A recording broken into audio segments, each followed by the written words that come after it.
Well, I mean, obviously they have. We go. Okay, I'm going to call this meeting to order. Let's stand for the Pledge of Allegiance. I pledge allegiance to the flag of the United States of America and to the republic for which it stands, one nation, under God, indivisible, with liberty and justice for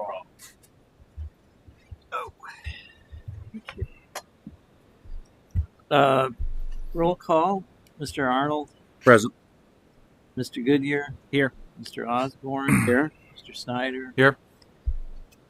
I'm here, and we're accompanied by Assistant City Manager Corey Wright. And we're here for a work session. I don't think there's any minutes to approve from last meeting. So let's move right to it. You want to remind us where we are? Yes. What we're doing here? So we are jumping back in. We stopped at 55409, and if you recall the discussion from the prior work session, there was some changes earlier in the document that talked about more having an administrative initial review process. And so we went back and rewrote those to kind of reflect that administrative and then multi-step appeal, and then also included a variance provision. The red line in the packet is somewhat difficult to read. It's easier to read here. And really, this represents the meat of what's left in the code as presented. If we can get through that, I think the remaining sections will blow through pretty easily. So what I've done this evening is I have this, and if it's okay, I'm going to delete the highlights here so we can see this better. And there's probably some bold and some other stuff we need to fix because it's hard to see, but let me just go ahead and do that. Whoop. It's not what I want to do. How do you get rid of that? So let's get through that. Let me start at the bottom. We'll work our way up, and we'll start at the beginning of 55409. So, and everything's a little laggy. We're using a different screen tonight, so I apologize in advance. Mr. Kennedy has got the big screen, so we'll manage, and I'll type as fast as I can. How's that sound? So the turquoise was meant to denote where we stopped, just as kind of a hard stop that's where we were. So I'm going to take that. No color. All right, so we can jump right into that. Okay, so you added to 54. This whole 5409. Yeah, this whole section was basically revised from scratch. If you recall, we had there was a provision in here. I think it was 55406, which talked about Mr. Arnold made the point that we went to an administrative review process, if my memory serves me correct.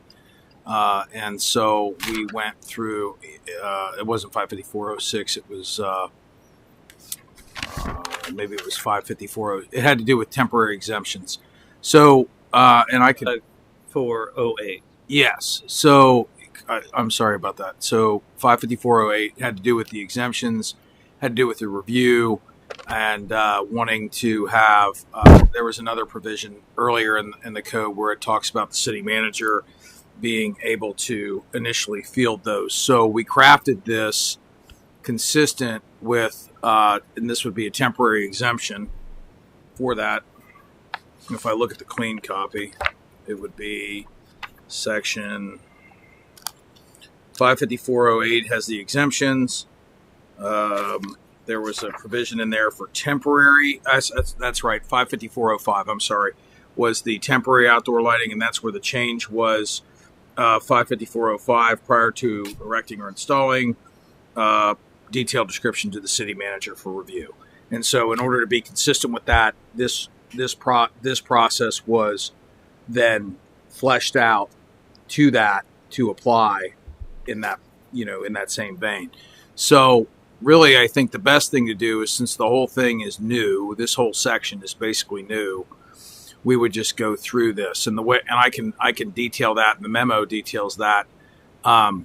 So basically, it says if you're going to apply for an exemption, Written request for temporary exemption or temporary outdoor lighting submitted to the city manager. Written request describes the installation proposed, application and fees. Written request $75, which is consistent with what we talked about at the prior meeting. We have the city manager date stamps it. Review the request within 10 business days, which I think is important to have a time clock on that. That's very, consistent in these types of reviews. And then there's a 15-day time clock after receiving the request to issue the determination. So they have 10 days to review it and then another 5 basically to issue the determination in writing. Failure to issue is an approval. And that's just something that's permissive in that and errs on the side of, property rights in that. Applicant requesting are entitled to an appeal. That's item E. Basically keeping the section references consistent, have to file it within 20 calendar days of the date of issuance of the decision. There's a time limitation for the approval. It's valid for 30 days from the issuance unless specifically extended. If they fail to issue the determination so that there's no slow walking on that, you get a maximum of 60 days. So if he issues a decision in writing, you get 30 days. If he does not issue a decision in writing and it's automatically approved that way, you get a maximum of 60. That would be, because theoretically you could there's that window where after the 15 days and there's no response from the city on that, or if there's somebody's out or whatever, then you're starting to get into that 30-day window anyway. So the benefit of that would be you get a total of 60 days if it's just ignored. Okay, so 2 says an approval issued by the city manager shall be valid for a maximum of 30 days from the date of issuance of such approval, unless otherwise specifically extended. Oh, I see. Well, okay. That's the approval. Yes. If he fails to issue the determination, should you say a written approval issued by the city shall be valid for, or is it any approval, whether it's written or by I think out of time? We should say it should actually say, maybe it says the written approval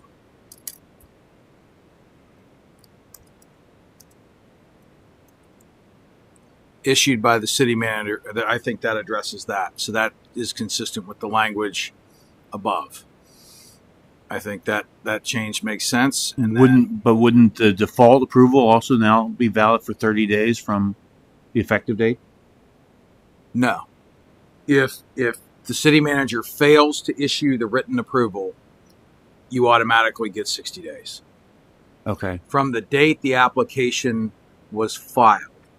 So remember, you got the 10 and 15 day time clock to issue the decision, right? So you could chew up 15 of the 30 days of a temporary lighting request doing nothing. I see. Yeah. So then what that does is it basically nets, if that's the case, the applicant's in limbo, he really is only getting 45 days. Does that make sense? So because we've chewed up 15 days and you can't do anything. And then you get it. So basically you get 15 days for free because we didn't take action. But that I would not, what that is a stopgap to prevent administrative interference with the process. In paragraph 1, we use business days, and in paragraph 2, we switch to calendar days. And there's a specific intent for that. The business days, paragraph 1, we talk about usually business days refer to when the city has to make a decision. Calendar days refer to when you have time for an installation or an appeal throughout this section. That's generally the way that's written. But should those be consistent, either use business or calendar days, just to avoid confusion on the part of applicants? I would agree. If we were going to do that, I would recommend that we change the language on the time clock on the city side to be calendar days, and to keep calendar days consistent throughout, because generally when you talk about 2506 appeals, which this section ultimately leads to that and further administrative appeals, it's all written basically to mirror the BZA process in that. So I would prefer to use calendar days as opposed to business days if the committee sees that that's appropriate.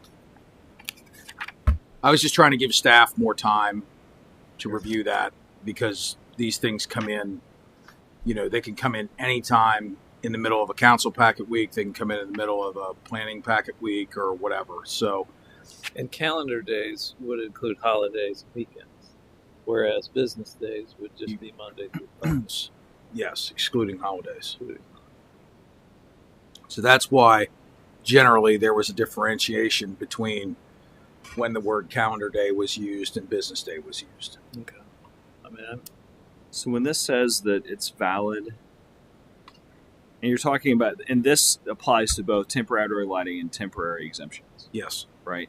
It says it's valid for a maximum of 30 days, and then the automatic approvals for 60 days. Yes. The only thing that seems a little bit confusing to me about that for someone reading this is if you go back to the definition, what temporary outdoor lighting is, Mm-hmm. it says it's man-made illumination of outside area by object or man-made device that produces light by any means for a period of less than 7 calendar days, with at least 100 days passing before used again. So we should change. So when you say 30 days in that, you're saying that they have 30 days to use their 7? No, we should change the definition to mirror that process. Again, as we go through No, I understand. this. I just been reading. thanks for catching that. That's a good catch. Yeah, it is. So I think that we should amend that. I think the easier way would be to amend. This thing is so slow. Sorry. The definition to 30. Yeah, I would just 30 say, or 60, depending on the approval. you just say for a period as permitted by this chapter. Okay.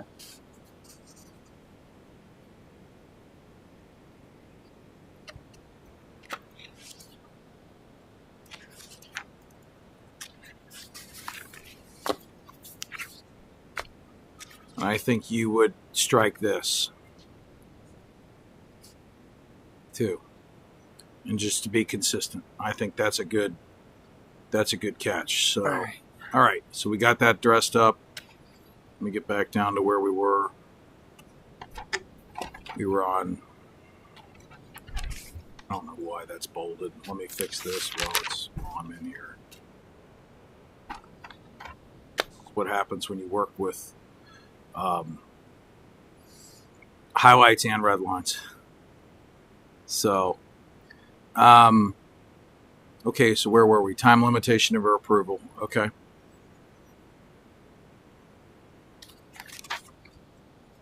Again, section references were triple checked. I can't 100% guarantee them, but I'm 99.9997% confident.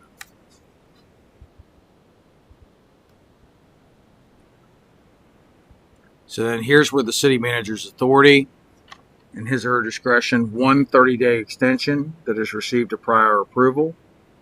Further extensions can only be granted by the Board of Lighting Appeals. Decisions regarding an extension are discretionary and not subject to appeal. Is there a reason why there's a maximum of 1?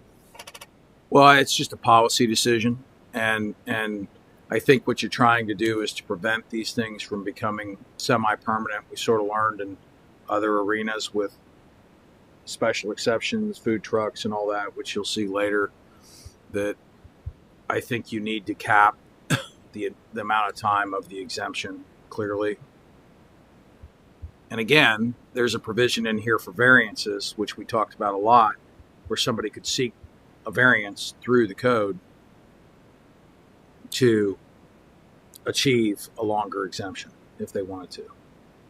The reason I'm asking is, 1, it's at the city manager's discretion, Mm-hmm.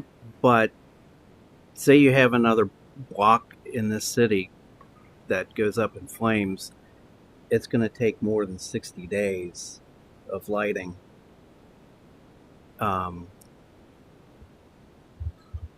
Would we just route that through the variance process? Why even have a variance for it? it's at the discretion. I would just eliminate the Extension. extension. Should we say grant additional extensions? Just say grant additional extensions. Grant extensions as needed. Is everybody okay with that change? Grant extensions as what? Needed. Or required. Deemed necessary? Yeah. No, because you're putting it in Yeah. the Yeah. discretion of the city manager. So As deemed necessary by the city manager, right? Or something like that. Because as needed almost makes it seem like it's not discretionary. right. Right. So you could just say, in the sole discretion, grant extensions to any applicant that has received prior approval. Upon expiration of the granted extension, further extensions can only be granted by the Board of Lighting Appeals. Does that clean that up?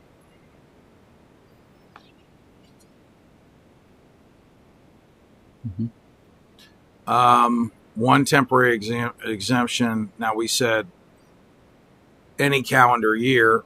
That's another policy decision. So is that not enough? Too much?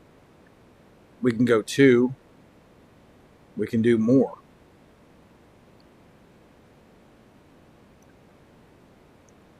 What are the situations where these would be in play? So I was wondering too. yeah, I mean, I think Mr. Osborne hit the nail on the head. If you had like a catastrophic event, or you had a project that required night construction, like a construction, like a private property construction, because municipal would be exempt and all that. You could have something where a fixture was damaged and there's an extended lead time on a replacement. There's a necessity to have that fixture. So, I can tell you that, like, if you're going with a decorative streetlight pole, you're looking at, months to get those fixtures sometimes. So why only one temporary exemption per parcel? Well, I mean, that's a good question. And that's what was founded, or that was based on previous code. But since we've changed that now, I think that we could extend that. And since, they're 30 days unless the city manager just changes it.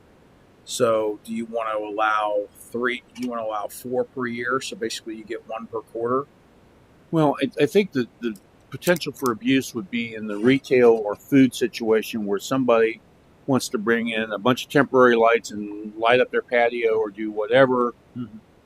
And I could see that being more than once a quarter, or maybe all summer long,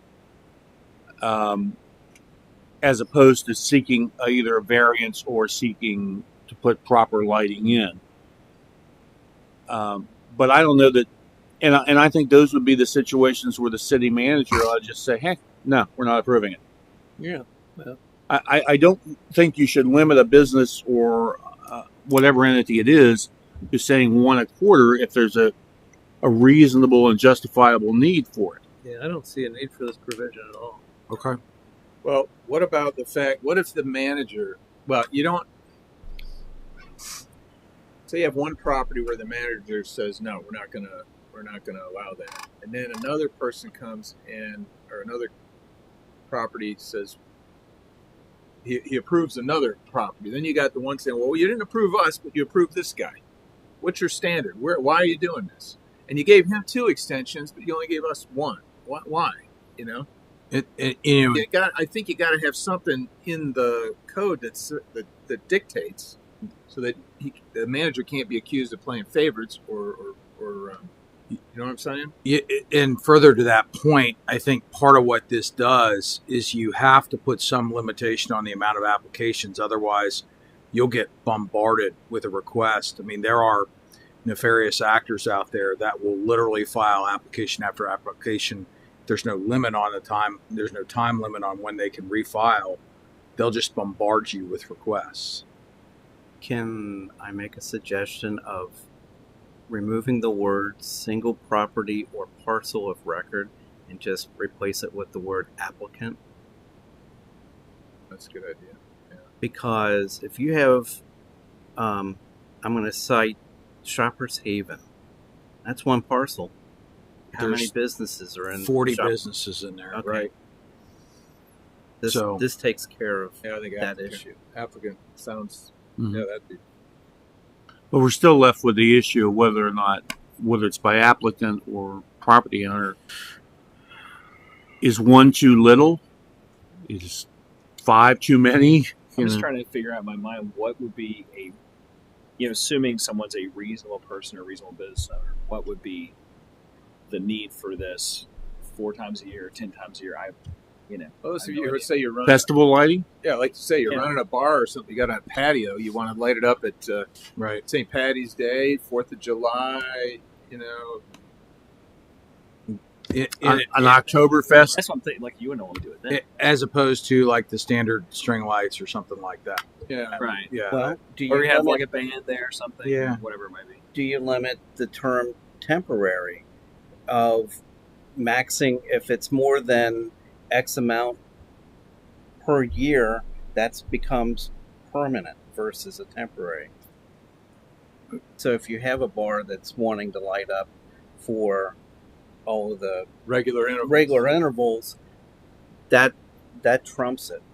Well, here's what I would suggest, and something that I've seen in past code that is calendar quarter is generally a good. If you go on a calendar quarter, that gives you 4 opportunities a year at any time in the calendar quarter. So you're grabbing, in the spring you're grabbing St. Patty's Day. In the early summer you're grabbing, I don't know, Summer Block Festival or Flag Day or whatever you do in May and Memorial Day, or I don't know what people do. Church festivals? Church festivals. You get into the second quarter, that gets into the latter part of church festivals. It gets into 4th of July. And then the last part, it gets into Oktoberfest. So I think that, depending on when you do your Oktoberfest, but I think that calendar quarter would be a good start on this. And again, if we need to tweak it, we can come back. What does the food vendors regulation? I mean, down here it's what, one every quarter? No, they can string 3 together per month for a maximum of 6 months. So you got to be gone a week. I mean, I think that a calendar quarter probably gets it. I mean, They'll just change instead of year per quarter. yeah, I think that probably That does it. gives a little more latitude to. And like I said, if we need to, we'll let it run and see what happens. And if we need to change it, that's the beauty of the code. We can treat it as a living Yeah, one document. more year there. Oh, do I have year? Okay, Calendar year. calendar. How Well, would you do? What do you need that? I guess, yeah. January 1st, Right. April Yeah, I 1st. see. We could put the dates on it. Yeah, that's fine. I mean, do you want to? That's fine. for purpose of this ordinance, so say in any calendar quarter within the calendar year. Should it say within a calendar year? Sure. And that way we set it. I can't spell tonight. So I guess you could get one in December and then come back and get another one. Yep. In January. Right. And that way it's Want to clear. have a festive winter. More power to you. That's right. And that way it's clear. Yeah. We saw that a lot with temporary sales in my prior community. What would happen is they would string they don't like to have them a lot. So what they would do is get one at the end of one quarter and then the beginning of another quarter. And that way they could do it for 2 weeks or whatever. And it seemed to work out okay. Additional safeguards. City manager has the ability to impose, specific rules, conditions, or whatever. If they violate the terms, it's an infraction punishable by the violations section. Appeals issued, 20 calendar days. Again, this is very consistent with what sort of BZA appeals are governed by. So you have to appeal within 20 calendar days of the date of issuance of the decision. If you fail to appeal, it's final and not appealable. So that's sort of setting ground rules for administrative process. And refreshment, the Board of Lighting appeal? Where's that fit into this? So this is a 3-step process. Yeah, So you have the city manager review, and then the planning commission review, and then if you don't like the planning commission's decision, you go to the Board of Lighting Appeals. And then the decision of the Board of Lighting Appeals would be subject to an administrative appeal, ORC 2506. So we basically added the step for the planning commission to say, no, the city manager's wrong. Let's overturn it. Let's, de-escalate the process. And then if that's reaffirmed, then you can appeal the planning commission's decision to the Board of Lighting Appeals. Yeah, is that in 7 or something? Yeah, it would be 7. it would be B. Yeah, it's B7. So B basically mirrors that, kind of mirrors the same process. You have to 20 days. Whoop, there's another bold. Let's get rid of that. You got to use our application. You have to file the appropriate. You have to file in person. We don't want electronic copies. You got to come down here and file. Application form, same fee, $75. Copy of the decision. Just basic stuff that the Planning and Zoning Commission would need to review why is it wrong. Certification step. You have to make sure the application is complete. Review process. Once it's complete, forward to the Planning and Zoning Commission at the next regularly scheduled monthly meeting, provided that it's received at least 10 business days in advance. That gives us time, 2 weeks, to put that into the packet, because we publish packets on Friday. They hear them the following Tuesday. So then that basically sets up a time clock that says if you file it less than 10 business days prior, then it goes to the next monthly meeting. So puts them on a time clock. You got to hear it either this meeting cycle or the next meeting cycle, just depending on when the appeal is filed. I have a question on this. Yes.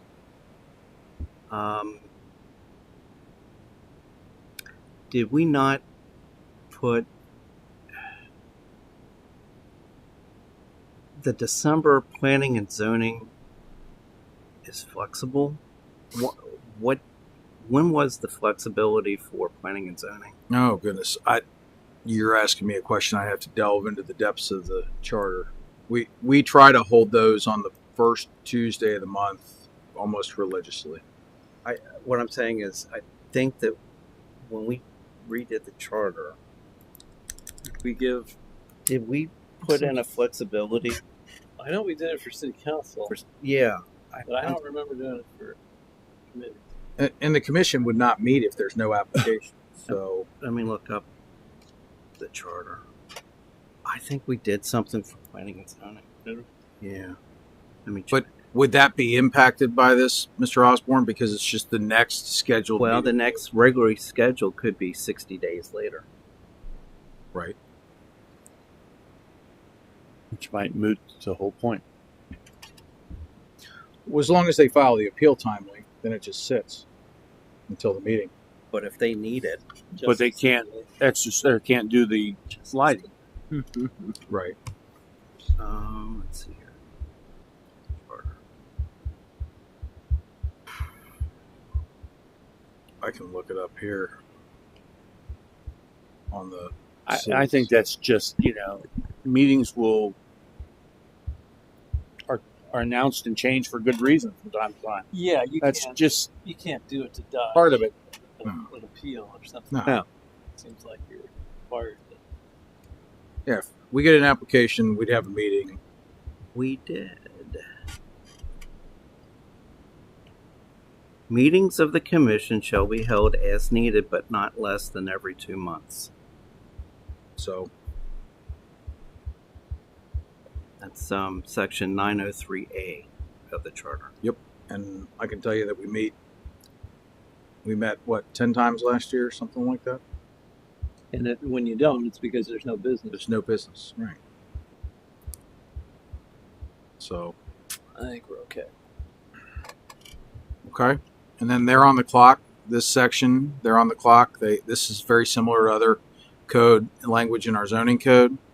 After they receive and consider it, they have to issue a decision. Again, being consistent, failure to adopt constitutes an approval. So you can't dance around a quorum. You can't dance around a 2 and 2 and just nothing happens. If you do nothing, they get approved. So that would address the situation where there was a 60-day gap in meetings. They don't approve it or do something within 30 days. After receiving and considering the request. Oh, after receiving and considering. Yeah. So they have to consider it. This says you have to consider it.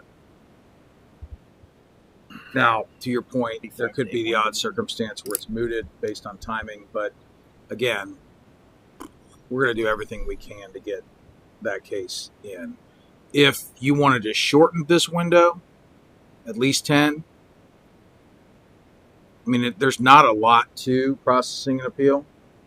There would be no staff report on this. It would just go on the agenda.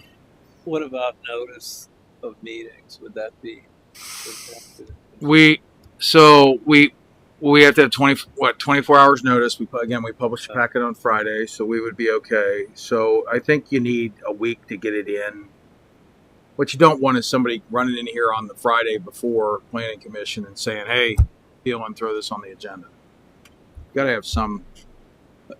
Yeah, but you've got a number of different days here. I think adding one more time period that's different from the others, it detracts from the effectiveness of the code and the understandability of it. Okay. So we're going back to this. Do you want to just say the next regularly scheduled monthly meeting of the commission? I mean, I can eliminate that. I don't know if it's complicated. I think they're entitled to more time to consider the matter than I hear what you're saying, John, but just think it's No. My point is, I don't want to put 7 days here, 10 days here, 20 days there, 13 days on another one. I think we want some consistent. Is 10 consistent? Or? I think it is. Okay. All right. So you want to say 10 business days after. You want to say 10 instead of 30 here? Is it business or calendar? Well, we would prepare the letter on behalf of the commission if they act. So, and they don't write the letters. So you want to be consistent here. So this is for an appeal. This is for their action. So this is disposition of. Yeah. So you just want to say 10. You just want to say 10 days. Well, for their action, Other places in the zoning code refer to 30, like the SPD is 35. We got different number references throughout. I think Ted made the point that if it's a complicated or a decision that is going to take some writing or some consideration, you don't want to rush that. You don't want to go too fast. You know, make them churn out some kind of that's a good point. Written opinion too quickly.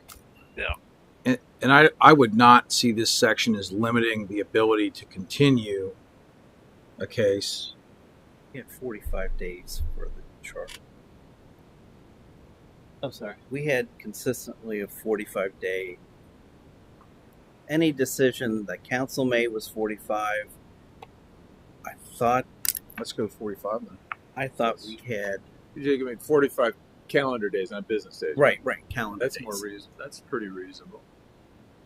And obviously, if it can be done more quickly, it will be. Well, and that gives them the chance to continue it and pick it back up. And that gets you around Christmas. And just summer vacations. Yeah.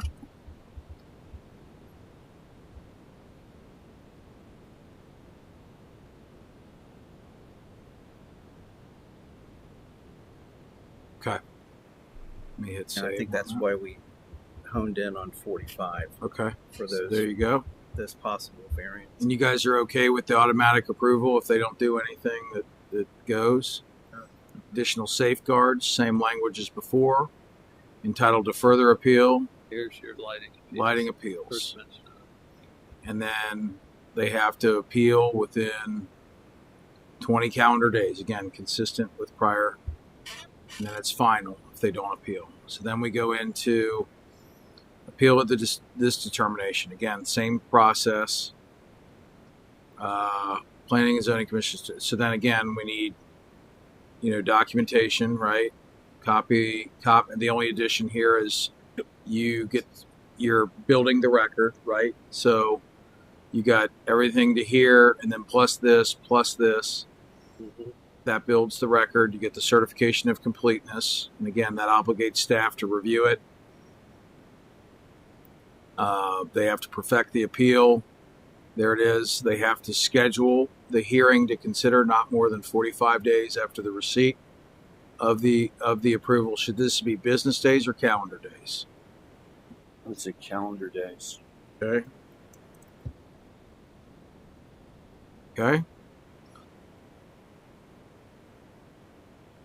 And then their action, and then I think we do this. We say 45 calendar days again.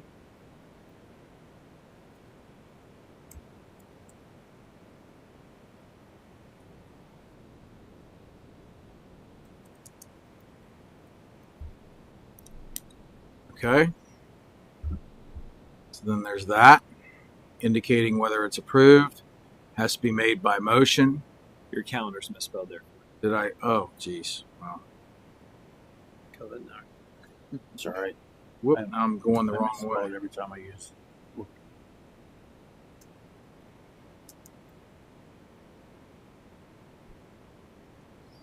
There you go.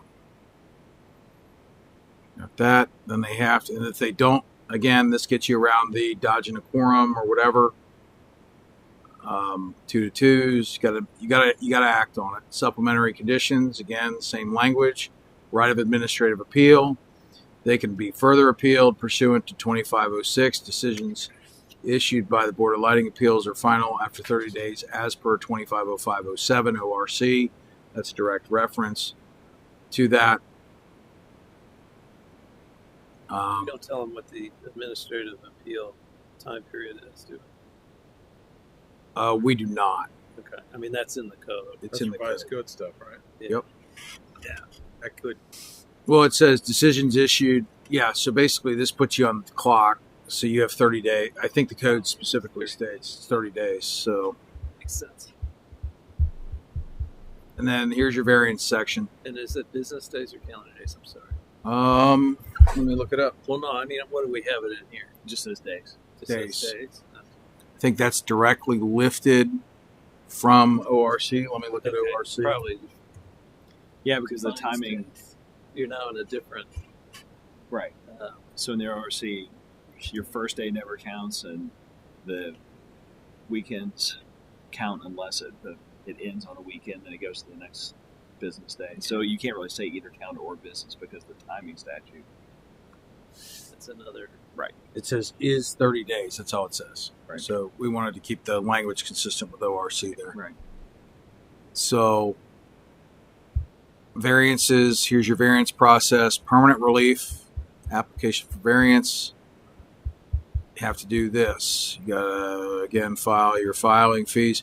So this, we reference to the variances fees for city council. This is different because there's more expense associated with a variance because this, and I'll get into this, because we have the variance requires public hearing, and that's very traditional in a Board of Zoning Appeals, in a Board of Appeals scenario where you do public notice, because this applicant's seeking a permanent change in the rules, which could have lasting impact upon adjoining property owners. So we've set this up for public hearing.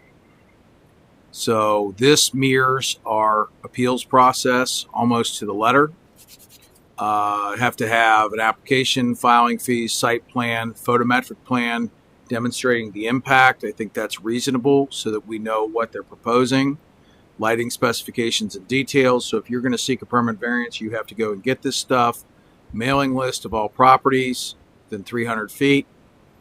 Written statement documenting the reasoning, and a written statement attesting to the factual nature and the truthfulness of the materials. Then there's the public hearing. Establish a date within 30 business days after the receipt, provided So that for variance, you go directly from. You don't go through nope. board of planning zoning. Yes, goes straight to the BZA. Gotcha. And Yeah.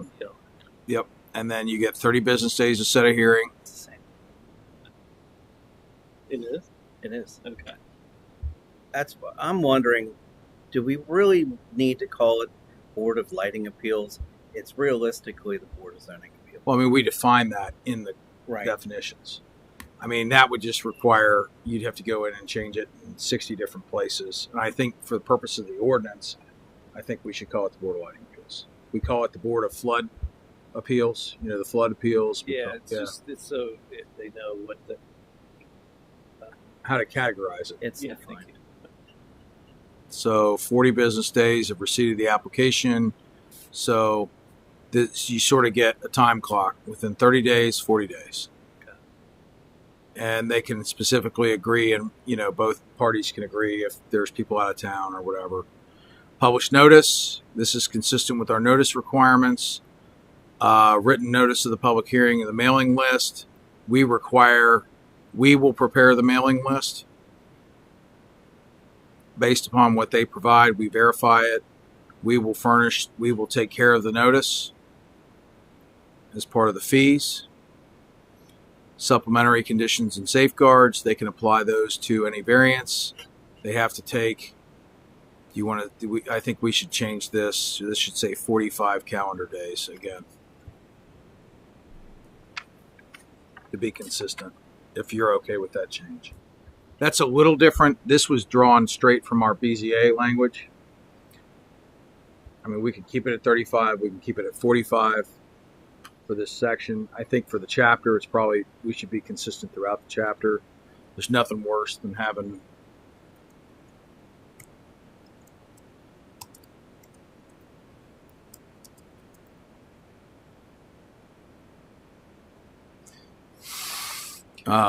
they have to approve supplementary conditions or disapproved, shall not be continued beyond.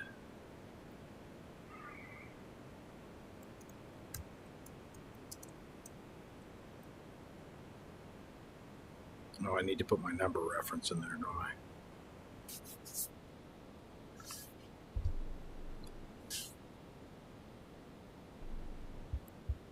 Okay. Further, make a finding the reasons set forth. Justify, so they have to have findings of fact, right of administrative appeal, same language again. So there's that.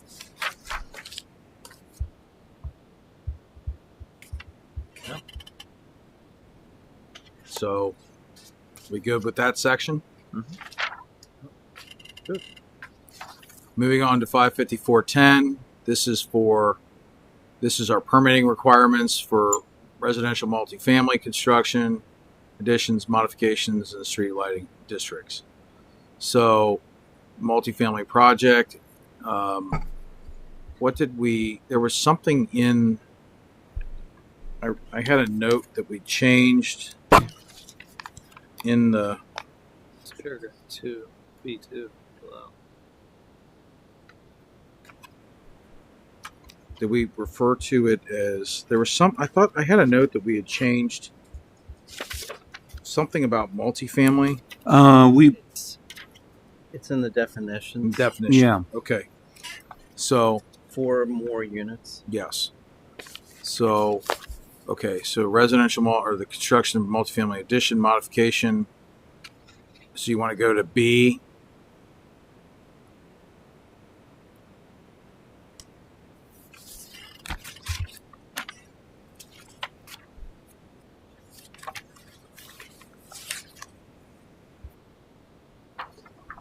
This is some of that boilerplate language, just about what you need in the application here. So plans, descriptions, catalog cut sheets, photometric data, all of the stuff that we need, that we've defined. We went through great lengths to define. Can you go back up? Sure. I'm looking at the definition. Where? Which? So in the definition, it says Definition of what? of commercial. Any multifamily residential structure or groups of structures containing 4 or more units. Do we want to incorporate that into this or just leave it as is? Commercial is defined. I think it's fine because it's defined. So apply to anything in the entire code. This, I did notice this, the way this reads, prior to the construction of any new commercial, and, it should say and or. That should say or.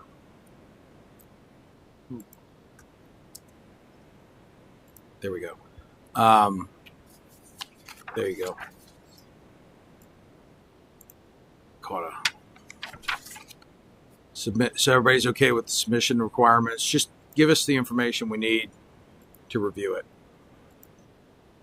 This is something that photometric plan. This is something that us planners are very used to looking at, where we can see it, see the lighting, the impacts to the adjacent properties, the kind of the spread of the light and all that. So very standard in the commercial review process. This allows the plan examiner to request additional information, residential street lighting. So this would be for new subdivision proposing to have public outdoor lighting and street. The final plat shall contain that they will adhere to our regulations. Lamp or fixture substitution, a change request. So prior to the final inspection, right? Change request has to be submitted. So we have to approve a modification to the approved plans. Effective date, 30 days. Nonconformities. We may get into a little bit of discussion on this. Nonconforming luminaires. This is a catch-all. So that they can remain.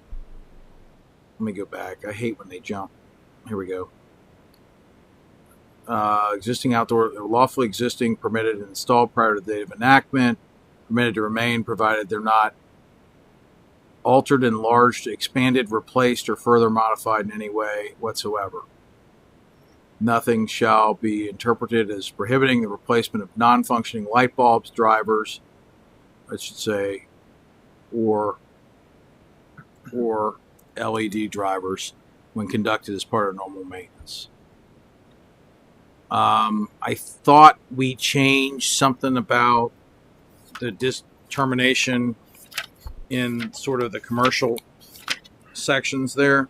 Let me go look at that. In terms of the percentage of damage. Yes, Yeah, we changed that to 50. I think it's 50. 50%. So we'll want to change that to 50.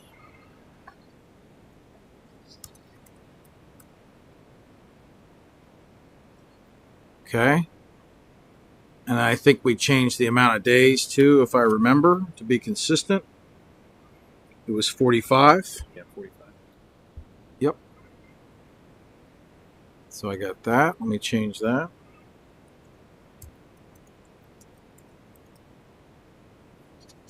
Yeah, That was- you have a strike through though through the first paren in both. Oh, do I? Yeah, so you got to add a paren before the word 45, before the word 50, Let's see here. don't you? So I, No, I think he's. No, all I right. think he's. you're I think right. it's No, only, am I right? I'm seeing things. Sorry. Yeah, okay. it's only with a numerical. And the consecutive days is consistent. Okay, reduction of glare. Streets or parking lots. So this is sort of a policy decision.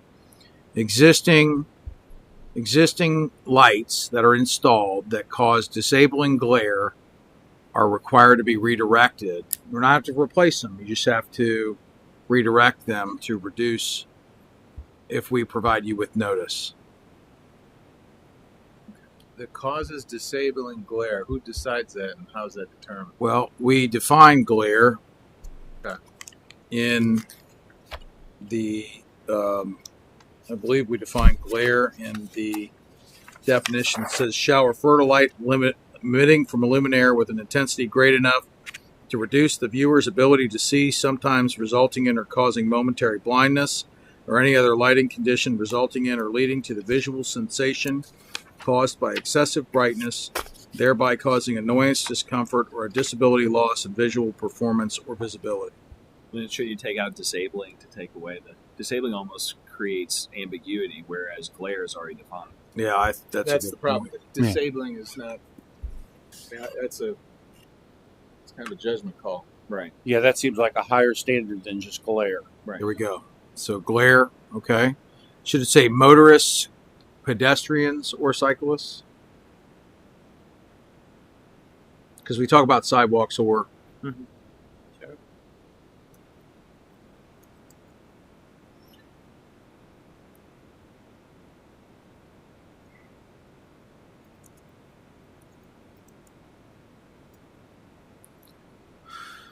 Okay. Notification requirements. This says that we have to amend our building permit to include a checkbox for outdoor lighting. Code, and then this says that we have to send a copy to all local electricians, so we'll search the phone book, Google. Do we need to send them to the lighting districts as well? We would send them to the utilities. I think we could say the local electric utility. But I'm just thinking of neighborhoods that are lighting districts. So we would just do like, I guess you're putting it in the hands. The door to this statute is going to be opened by electricians, yes, not by members of a lighting district. right. Electrician, lighting design professional, the utilities for the lighting districts. So how do you get all local electricians? We just there? we got to do the best we can. Okay. So we would keep a copy in the ordinance file of where we sent. What it said, the code enforcement officer shall take all reasonable measures to send a copy of his ordinance with cover letter to all electricians locally. Blah, blah, blah. That's a good point. I recently changed a light fixture in my house. Is that?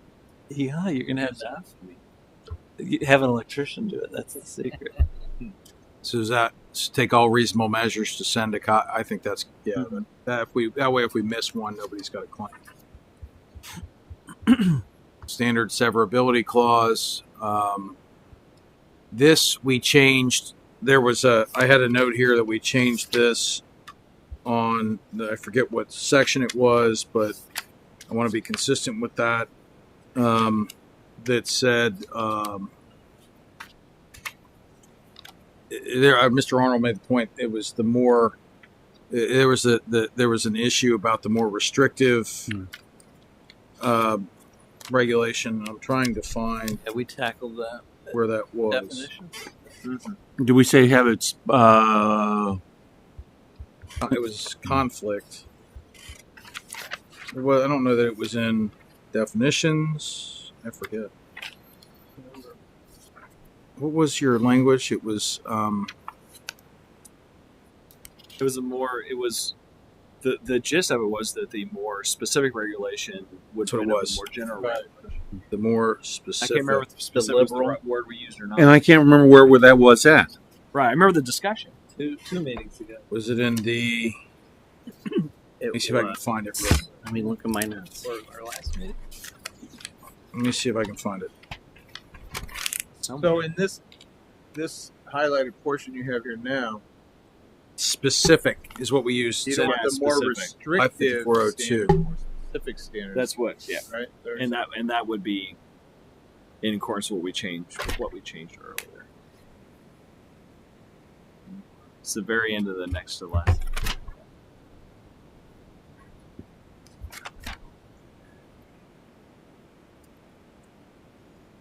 That's it.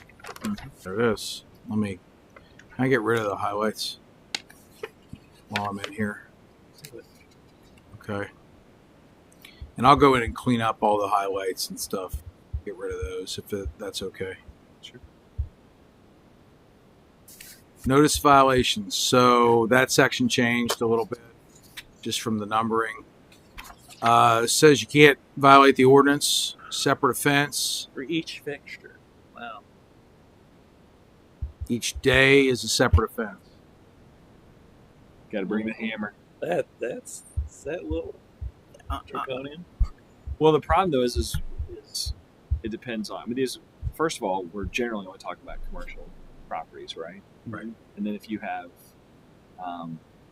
somebody comes in and tries to build a parking lot and every single one of the lights. I mean, I can see how that would be reasonable for each fixture to be separate but then if you're talking about like a small little, Right. I don't know. I mean, you have supply chain issues that you could confront. Scheduling.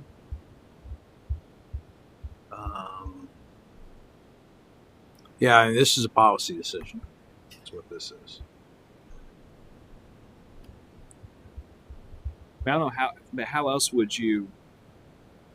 I mean, I think you have to make it each fixture because how else would you penalize it? And then in the land use world, typically what you would say is each zoning infraction or whatever would be considered a separate offense, and each day that you do it is a separate offense.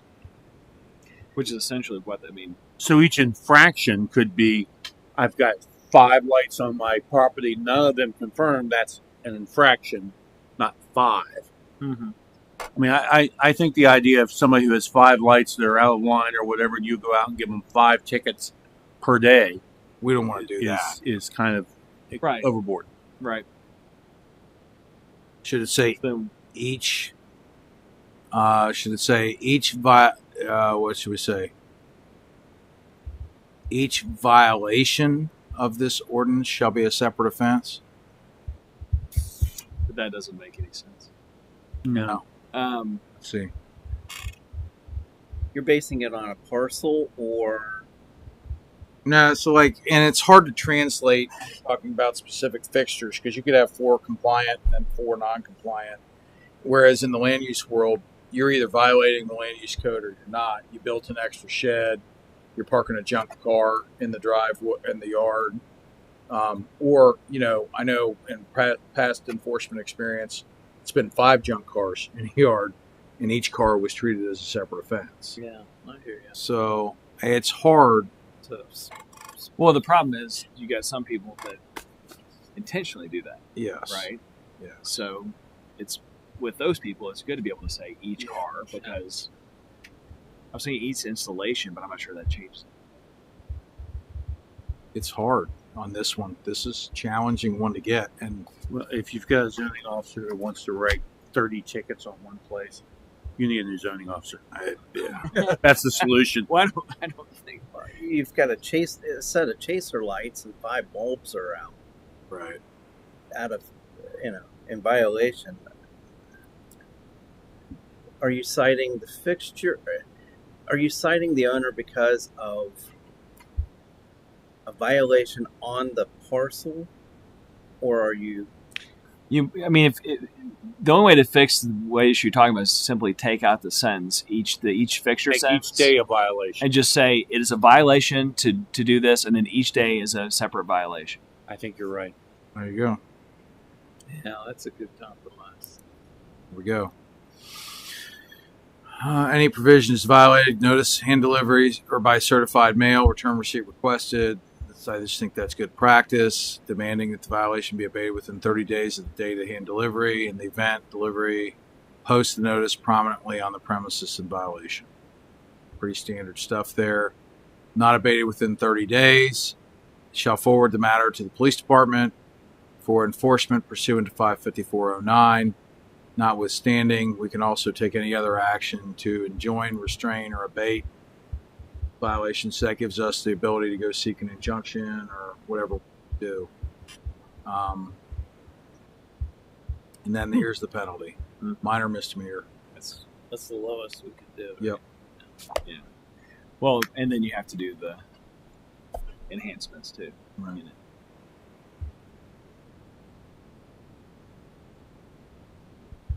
So, and that would go through mayor's court. It would go through mayor's court. So,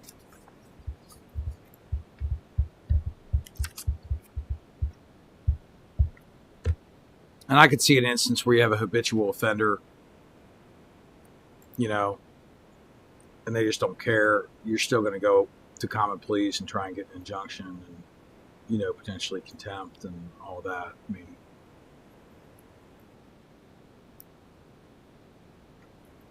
we just have to be able to push it off the dime when you get stuck in. Because I think specifically in, like, you know, if you look at City of Cincinnati Housing Court, I mean, there are property owners that they own 300 properties and just racking up fines, and the city And ignores and ignore them. Yeah. So, Well, it's a wrap. Mm-hmm. it's a wrap. Somebody wants to make a motion to approve the legislation, the ordinance is drafted and amended. I do have one question. Yes. Can we go back up to the definitions to commercial? There's something that was said at the last meeting that made me think.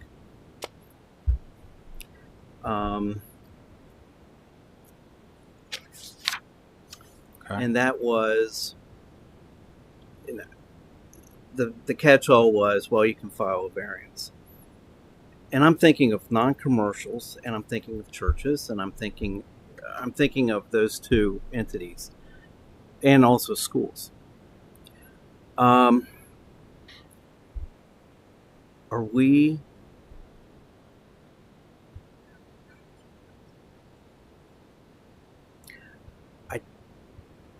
I'm not sure if that's the road we want to go down. I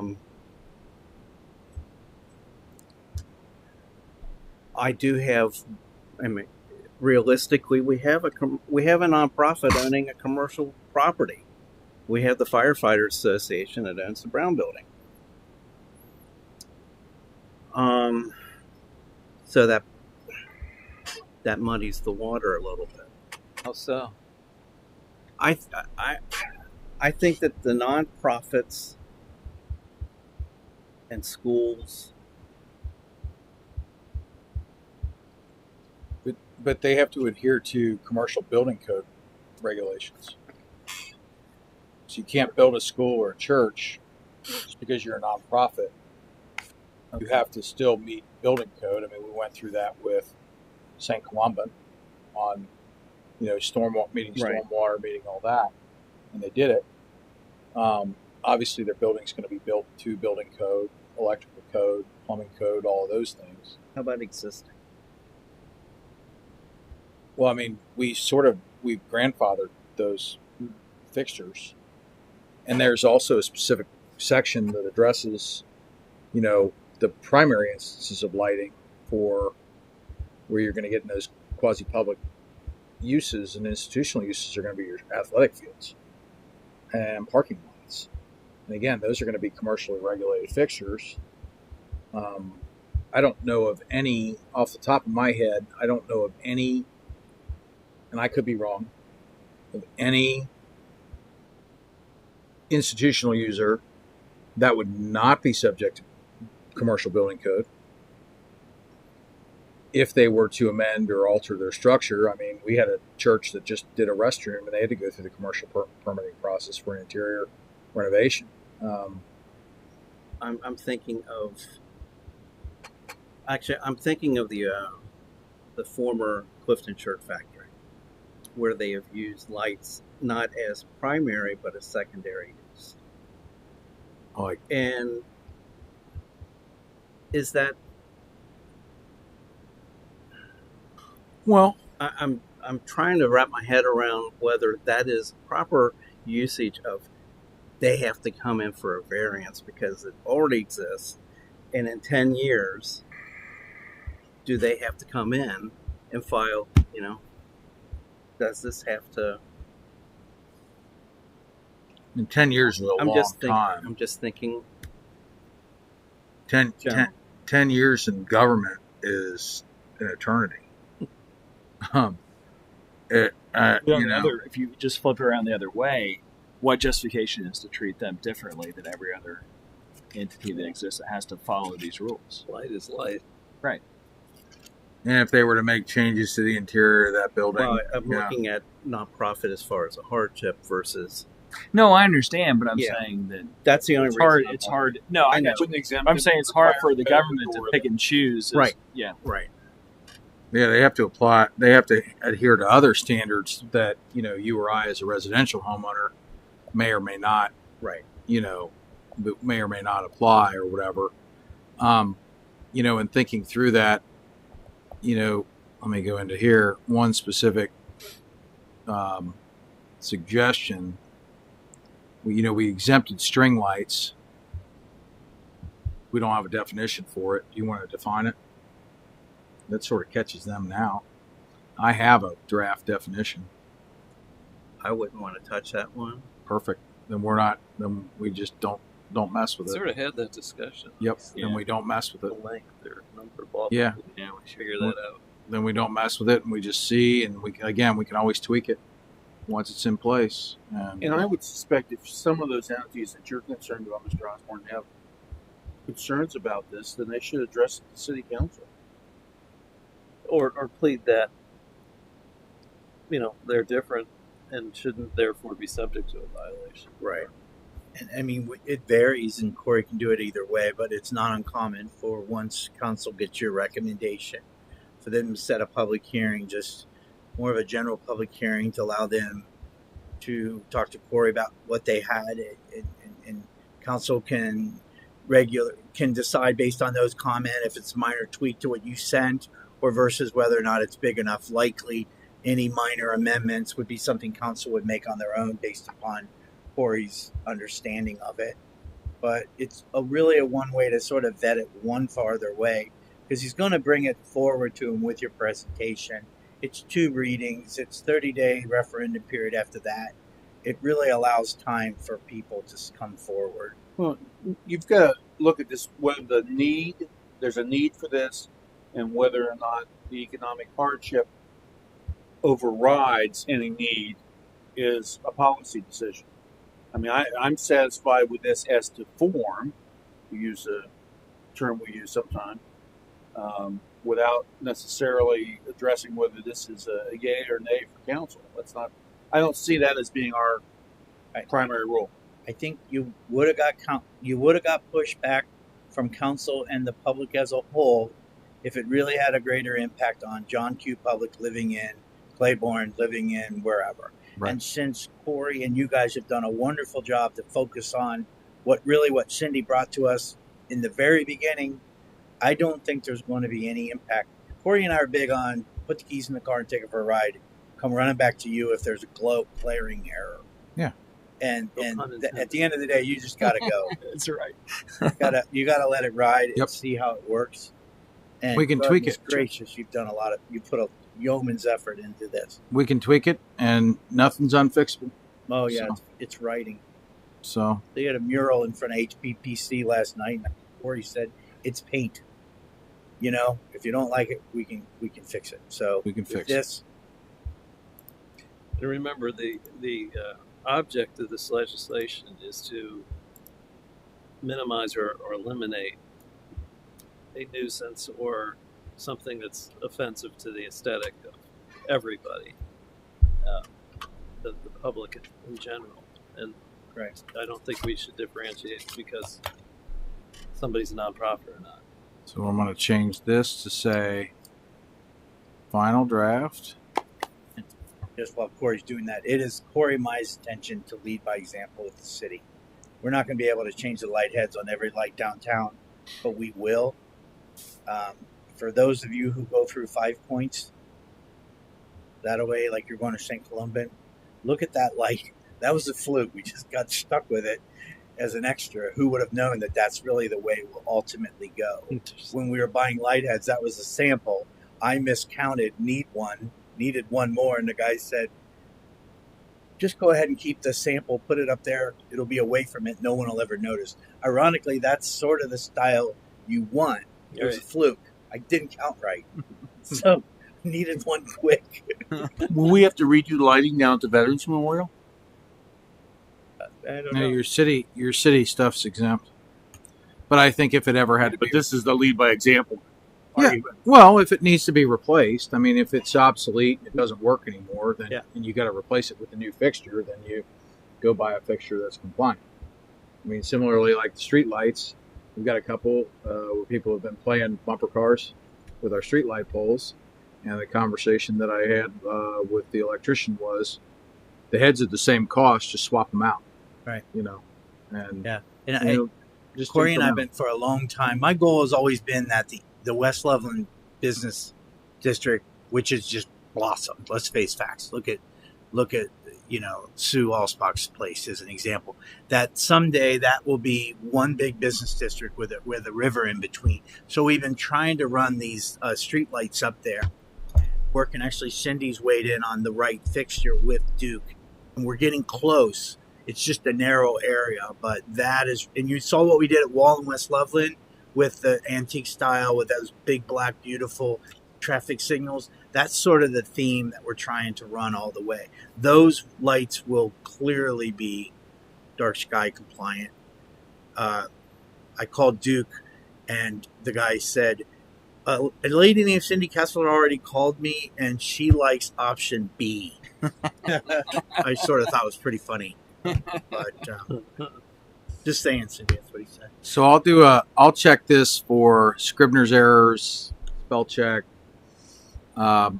misplaced bold font characterization or whatever, and we'll package up a clean copy and forward it with the commission's recommendation to City Council. And then Ted and Corey sort of tag team on the presentation, and Todd's always there. Still need a motion. I will move to approve and forward to council The 322, the 23. Loveland Outdoor Lighting Ordinance section, chapter 554. I'll second that. Any other discussion? No. All in favor say aye. Aye. Any opposed? Hearing none. Motion passed. Well, thanks. Thank you. Move to adjourn. Oh yeah, let's do that. Second. All in favor say aye. Aye. Any opposed? Thanks. Adjourn.